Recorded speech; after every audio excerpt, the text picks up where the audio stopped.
இல்லை நமக்கு ஃபஸ்ட் வீக்கில் இந்த இந்த சினாரியோ இருந்தது. தியேட்டர் கம்மியாக இருந்துச்சு, ஆடியன்ஸ் புல் கம்மியாக இருந்தது. பட் ஆஃப்டர் செகண்ட் வீக் அது இன்க்ரீஸ் ஆக ஆரம்பிச்சது தியேட்டர்ஸு. தேர்ட் வீக்கில் ஆல்மோஸ்ட் 200+ ஸ்க்ரீன்ஸ் நினைக்கிறேன். ஃபஸ்ட் வீக்கோட டபுள் த டைம் ஜாஸ்தி வந்தது ஸ்க்ரீன்ஸ். ஸோ மக்கள் ரெடியாக தான் இருக்காங்க. அவங்களுக்கு கொண்டு போய் சேர்க்குற வேலையை மட்டும் கரெக்டாக பண்ணால் போதும்னு நினைக்கிறேன். அவங்க சின்ன படம் பெரிய படம்ல வந்து பார்க்க ரெடியாக தான் இருக்காங்க. நான் தியேட்டர் விசிட்டில் நான் பார்க்கும்போது எனக்கு தெரிஞ்சது அது. அவங்கக்கிட்ட இப்படி ஒரு படம் வந்திருக்கு, இது நல்லா இருக்குன்றத அவங்கக்கிட்ட போய் கரெக்டாக சேர்த்துட்டா அவங்க தியேட்டருக்கு வந்து பார்க்க ரெடியாக தான் இருக்காங்க.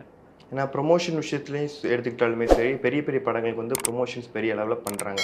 ஸோ சின்ன சின்ன படங்களுக்கு வந்து ப்ரொமோஷன்ஸ் வந்து அவ்வளோ பண்ணுறதில்ல. ஸோ இது ஒரு ரீசனாக இருக்குமா சார்? இல்லைங்க, சின்ன படத்துக்கு பண்ணுறதில்ல அப்படின்றது ஒரு பக்கம் இருக்குது. பண்ணாலுமே அது பெருசாக எக்ஸ்போஸ் ஆகாது.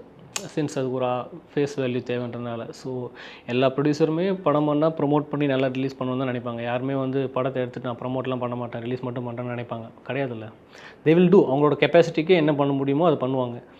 அது அது எப்படி போய் ரீச் ஆகுன்றது வந்து அதோட டெஸ்டினி தான் அது. ஏன்னா இப்போது எல்லாருக்குமே எல்லா டைமும் எல்லா படமும் போய் ரீச் ஆகிடாது. ஸோ அது it's depends upon the movie and அந்த ஆர்டிஸ்ட். அதை பொறுத்து தான் அந்த ப்ரமோஷன்ஸ்லாம் ஒர்க் ஆகும்.